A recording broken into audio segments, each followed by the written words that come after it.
Hello and welcome to Decoding Attachment Style. I'm Annalisa Bahadur. Today we are going to be talking about your avoidant attached partner disappearing. We know it's crushing, and you're probably here because you love someone who keeps leaving. When they're present and they're warm and they seem to be all in, and the next they're just gone. No explanation, no closure. There's just silence. Now, you probably have gone through this for weeks, no contact, and you're stuck in this torturous loop of just wondering, should I reach out one more time? Will they change if I just explain things differently? What if they're hurting too? And I just don't know what to do to get them to say that they're hurting.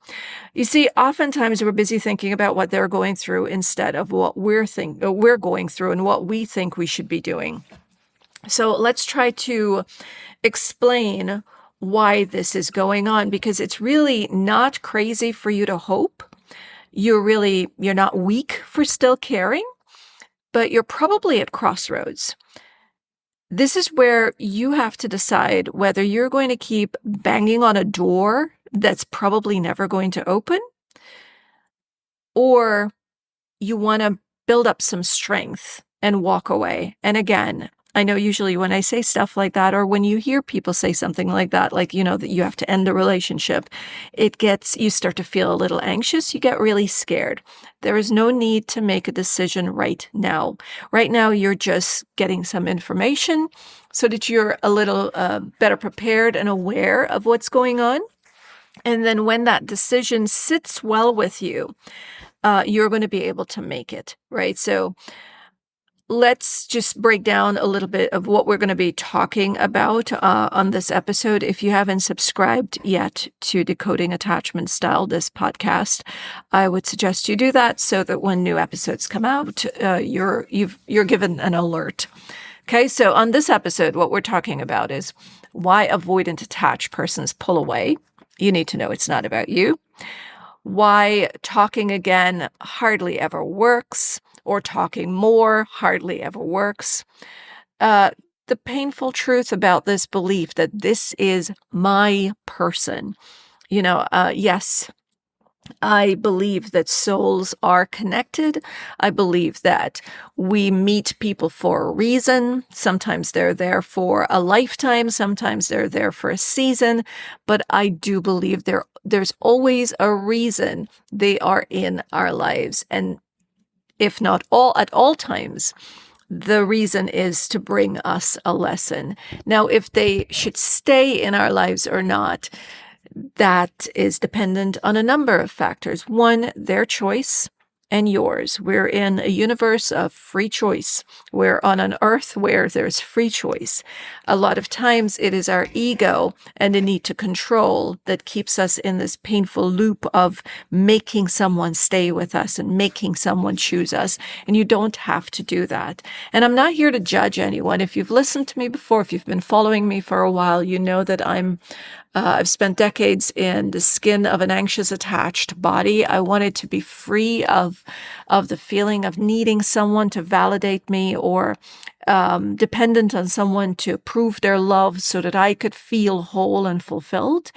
And now I believe that I've found that freedom. There is no fear of being left out in the cold. And that's the reason I do the work that I do, so that I could show you that you can have wonderful, wonderful relationships with people and not be afraid that they're going to pull away and leave you because something's broken or wrong about you.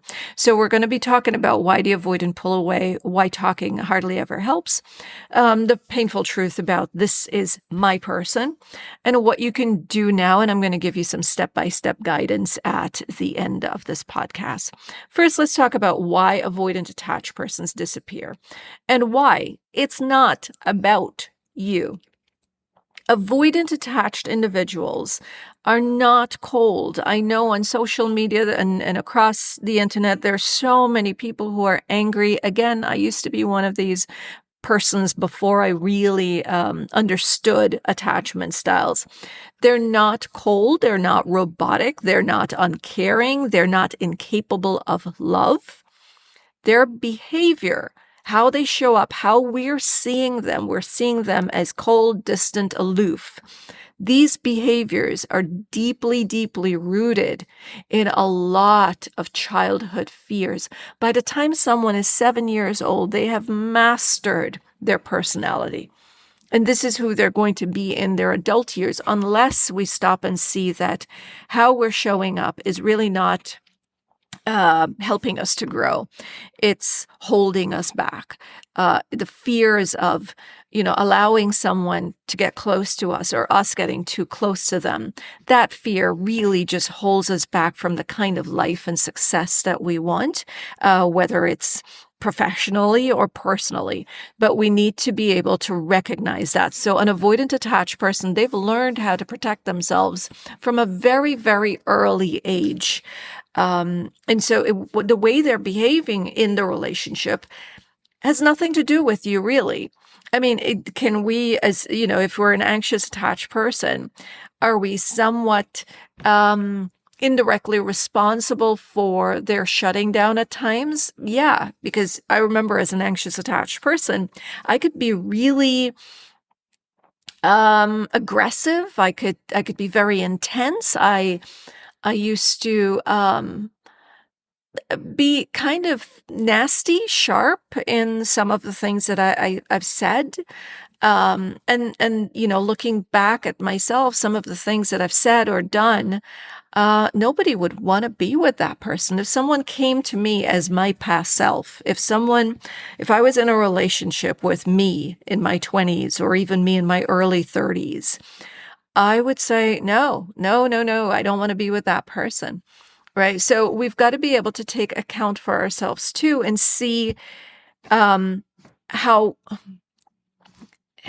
difficult or overwhelming it might be for another person to be in a relationship with that kind of personality. It isn't to say that we're broken or something's terribly, terribly wrong with us, but there are certain things that not all human beings would be able to have the patience for. Okay. So yeah, one of the things that really helped me on my healing journey was to take accountability for my behavior and not ask someone else to change them, but do that changing work on my own. So for avoidant attached persons, they have fear of engulfment. It means they're afraid that if they get too close to someone, they're going to lose themselves. It also means if I get close to someone, I become codependent on them. I start to depend on them for my happiness. They become my happy space. I only do things with them. Or if I don't do things with them and I go out with my friends, they may get upset. And this comes from years of being in relationships with people who gets angry with them when they don't do what those people want or like. And they don't like that feeling. No one likes to be controlled. There's also the fear of abandonment. If I depend on someone, they're going to leave me. So when a fearful avoidant or a dismissive avoidant, this hardly happens with dismissive avoidant attached people. If you want to understand more about dismissive and fearful avoidant, there is a podcast episode on that. So I'm not going to dig deep into it today. But the thing with the fearful avoidant is when they get very close to you in a relationship, they, like I just said, they become somewhat codependent. They lean on their partner a lot. And they can, in the beginning, if they're not really sure of the relationship, they're not quite sure if they could trust you to stay, if they could trust you to, if they could trust that you're not being manipulative and are going to suck them into the relationship and then start making demands, if they're not there yet, then they're going to feel that if they just let go, jump into the relationship, then there's a possibility that you will leave them. So they try to hold on to their independence. And again, that's because of that fear of being abandoned. They're also afraid of being vulnerable. And that means they feel like if they show you that they need you, then they're going to be seen as weak. And if they show you that they need you, you can use that to your advantage and start to say mean things or act a certain way, because now they're, now you know that, oh, well, they can't do without you, or they really like you and they don't want to lose you. So these are their reasons for getting too close to a person. It is their fear of losing themselves in the process. For them, love isn't safe. For them, love means there's a threat to their independence and a loss of control. So when things get a little too real, they're going to pull back, not because they don't care about you, but because caring about you can mean that they're going to lose themselves, which is absolutely scary for them. With an avoidant attached person, you're going to see a lot of what we call the push-pull cycle. Now, if you're an avoidant attached person and you're listening to this podcast, I'm not saying that you're broken or you're flawed for having these behaviors. I believe that when an avoidant attached person can see that, there are patterns to their behaviors that many people experience, many other avoidant attached persons feel, then you can know that you're not alone. That there are many people out there struggling just the way you are. That's normal. Your feelings are valid. Your fears are valid. However, they're not serving you well. So the best thing you can do for yourself is to learn to heal. And the first step to healing is awareness. So with this podcast, if you're listening to this, you're becoming more aware of exactly why you're doing what you're doing. So as you continue into life, you could, start to let go of these fears bit by bit. The push-pull cycle is one that an avoidant attached person will engage in. It's a pattern, but for the most part, it is not deliberate. Does it mean that they don't know what they're doing? Yes, but can they help it? Not when fear kicks in, and that's when that happens. They're going to pull you in when they feel safe or in control, and not in control of you, not in control. They're not playing a game. This is in control of themselves when they feel grounded, like they're not going to be sucked into the relationship and lose all of themselves, where, you tell them that you don't like when they go out with their friends and they get scared and they can't respond and speak up for themselves, and they slip into people pleasing, and so they stay home and don't go out with their friends because they don't want to get in trouble with you. So when they feel grounded, like they could say to you that, all right, I appreciate that you are not comfortable when I go out with my friends, but that is your insecurity that you probably need to find a therapist and work with that person. That is not my job to fix. When they feel grounded enough that they can say something like that, then they're going to bring you closer to them. Then they're going to get back into the relationship. But when they feel like they're losing control of themselves, they can't speak up, that's when they're going to pull away. And generally, it is to regain control of their own emotions. And that is when we say, okay, intimacy feels suffocating. It's when they push you away. They're getting too close to you. They feel like, they don't have a little bit of space to think and feel as they want without someone asking, what are you thinking? What are you feeling? What do you want to do? Where do you want to go? Why are you sitting out here alone? Why can't you come in with me? Why can't we, that takes away their right to speak.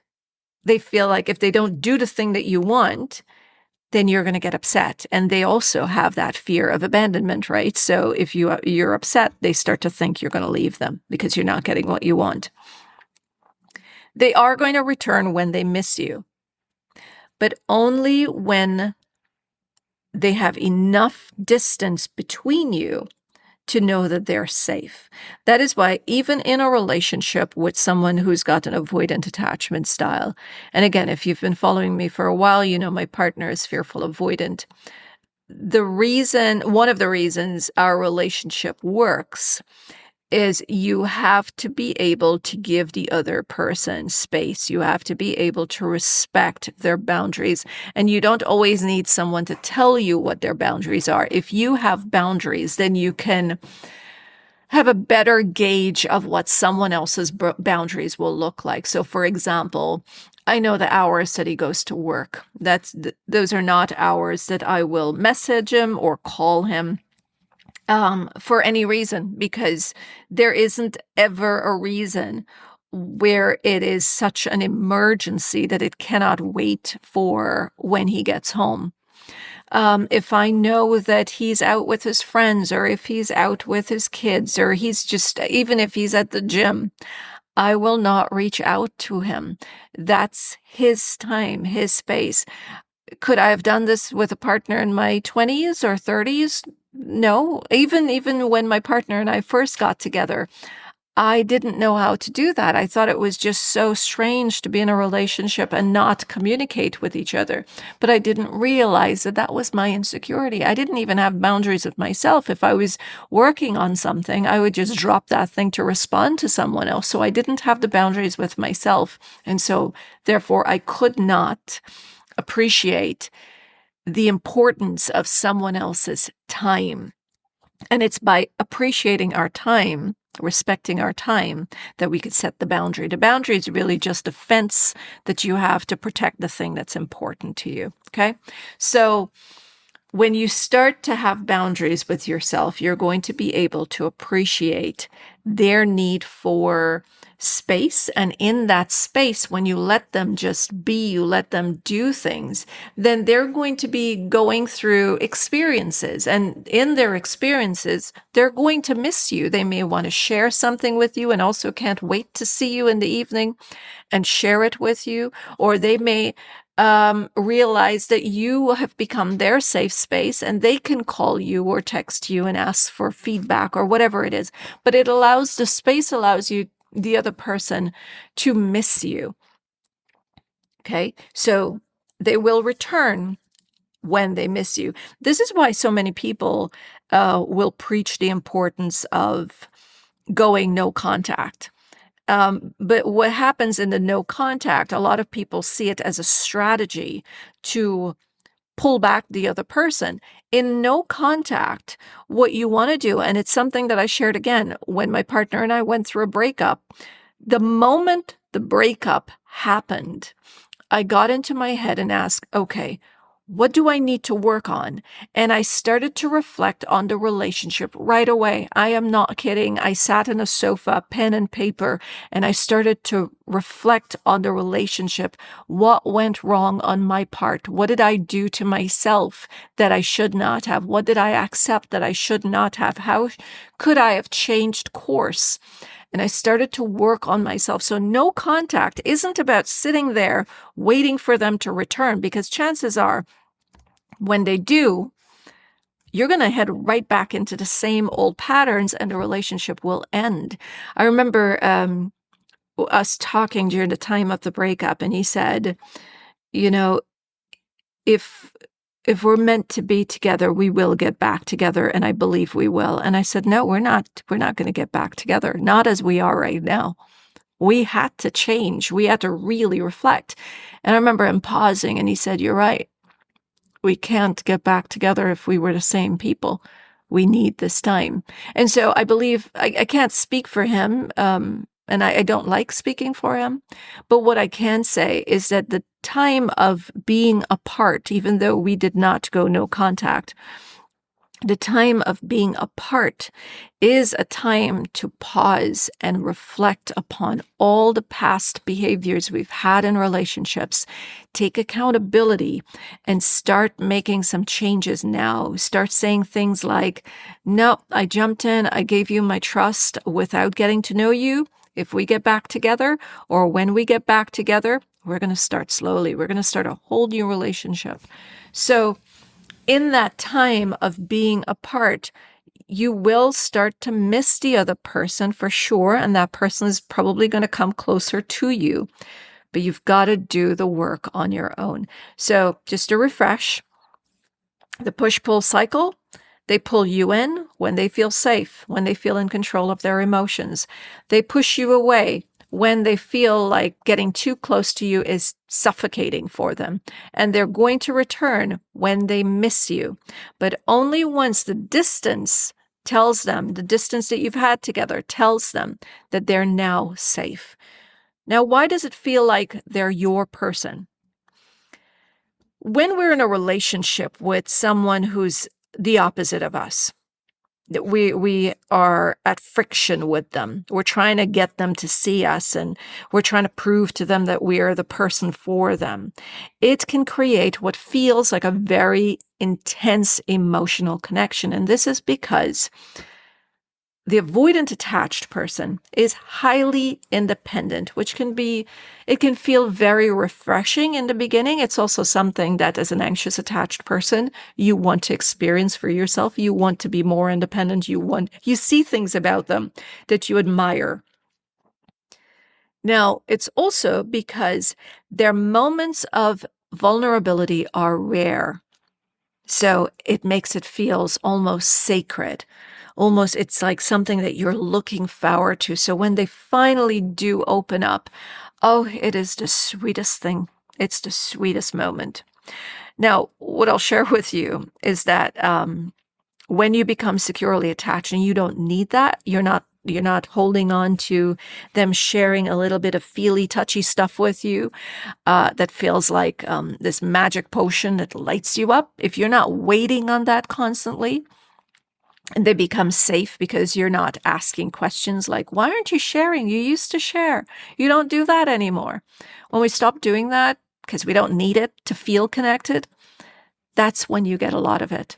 That's when you get constant, daily, I love yous, good morning, beautifuls, can't wait to see you. This is how my day went. And you can get that from a fearful avoidant. You can get that from a dismissive avoidant. While my partner is special to me, I can tell you right now, you put him in a relationship with an anxious attached person, or if I should just say flip back into my anxious attachment style of 10 years ago, even 3 years ago, he's going to shut down.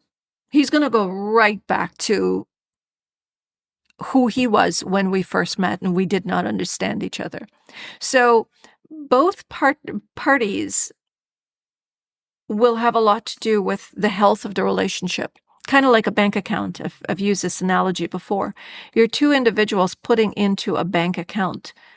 If one of you put less than the other, unless the other one is able to accept it, the bank account will suffer. Same thing with a relationship. Both of you have got to be able to meet each other somewhere. Somewhere. I'm not saying at the same place. Somewhere in order for this to work.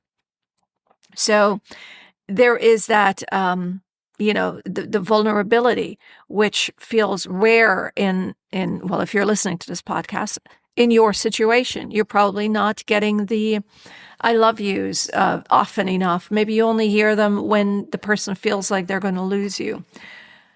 However, it is possible to move from that. The other reason that these connections feel so intense is there is what we call an intermittent reinforcement, the hot and cold, and that can create what feels like a trauma bond. It makes their affection feel even more precious when it reappears. So you're in the relationship, they pull back, and then now you're sitting there and you're waiting for this thing. It's like candy. It's like a drug. You're waiting, and as soon as you get it, you can relax. Oh my gosh, this feels good. But then it's taken away and you go through that cycle over and over. And if you stay stuck in that cycle, then it gets harder and harder to leave. You can get out of it by setting boundaries. Boundaries are so, so, so important. You don't set the boundaries with them. You set the boundaries with yourself. Again, there's also a podcast episode on this if you'd like to dig deeper into it. Here's the truth about it. A secure and lasting love doesn't feel like a prize that you have to earn over and over and over. Okay? So the push and pull, it's not healthy, and you deserve consistency, but you need to know that. Now, sometimes we feel like if we have another conversation, we can fix it. One more conversation isn't going to do anything if the other person is not emotionally mature or emotionally aware to receive it.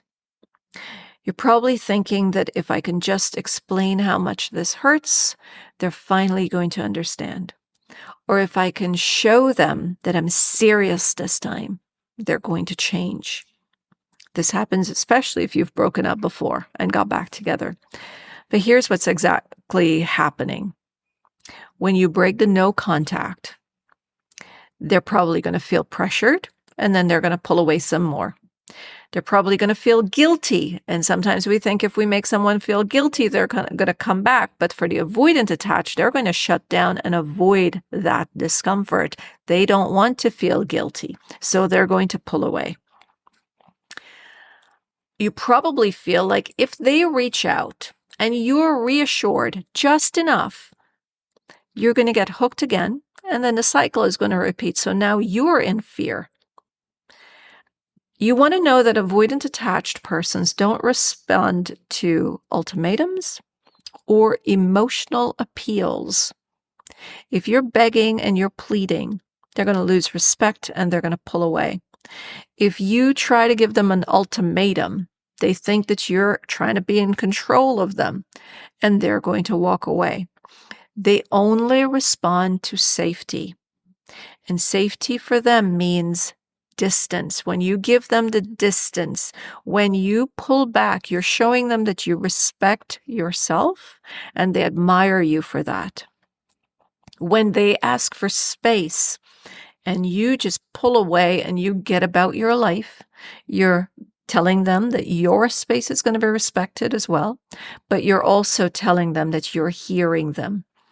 You're hearing them. Even if you send a message, hi, just thinking about you, which is supposed to be sweet and nice and caring, what you're telling them is, I'm still going to disrespect what you're asking me for. It's kind of like, someone says, can you stay away from my house, please? And you're still lingering around the fence area. You're kind of telling them that they're not really listening. You're not really listening to what they're saying. A lot of times people say, oh, but I just sent a message to say hi, I thought about you. Yeah, you're still pushing your head through the window and they're saying, get away from me. So it's always best to listen to what a person's saying. And even though it hurts you, you walk away from it. Walk away. The truth about change is that we know it is not easy. See, for an avoidant attached, for you to change or shift your patterns, you must be able to acknowledge that avoiding anything uncomfortable is something that you do. Most avoidant attached will do it. It's not always easy for an avoidant attached person to push through the discomfort and sit with it. You want to commit to therapy or getting some work done, and you can admit to yourself that it's not going to be easy. It's not going to be an easy journey, but you can do it.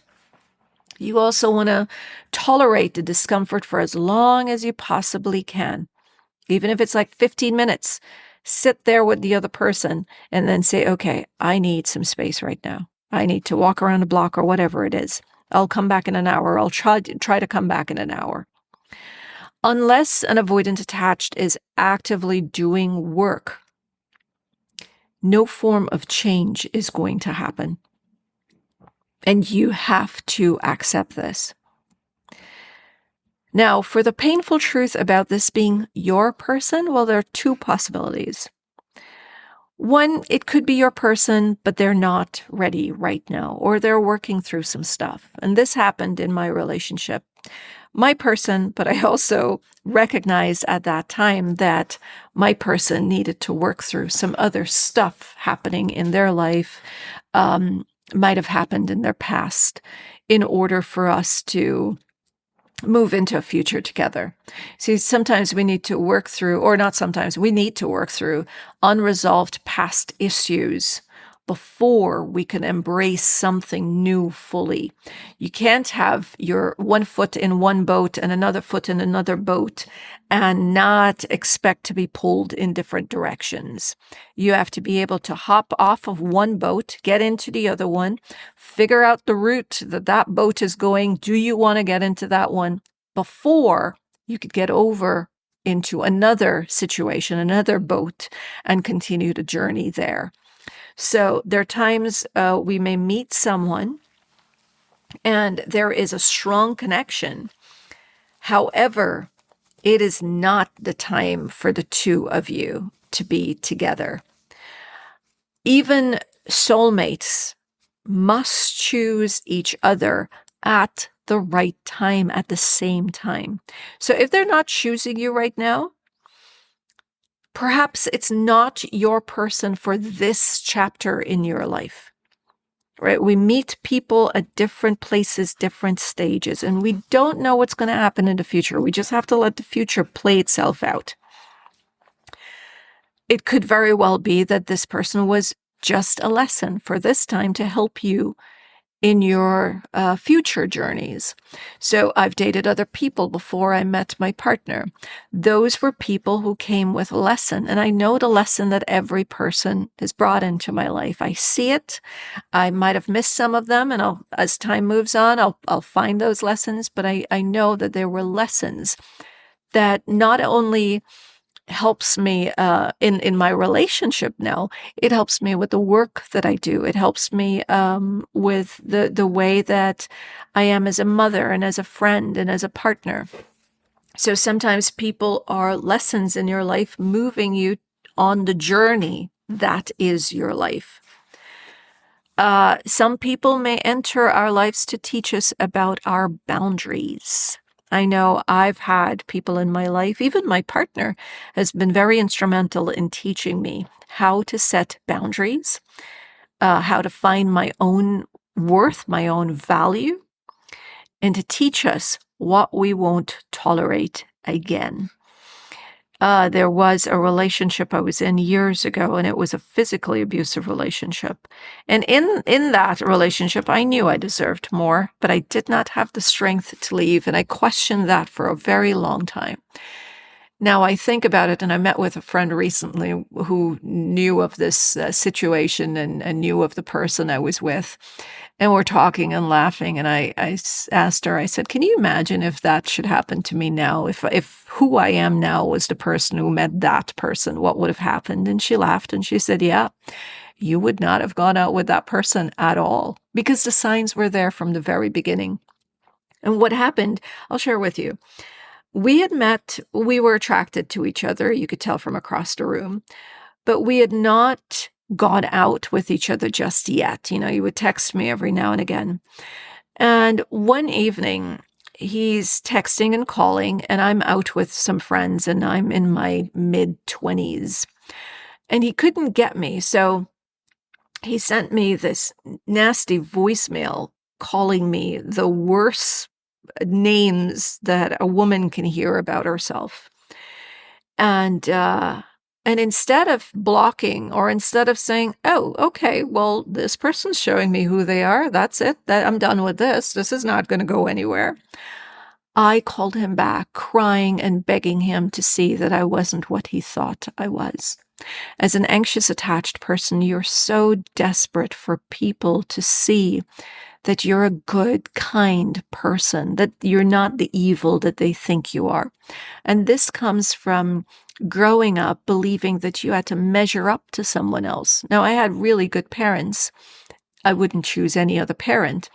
However, when my sisters came along, I guess the little 3-year-old me felt like I wasn't cute enough because you're twins and everybody's excited about twins. So when I used to have all the attention before the twins came, now I'm having none.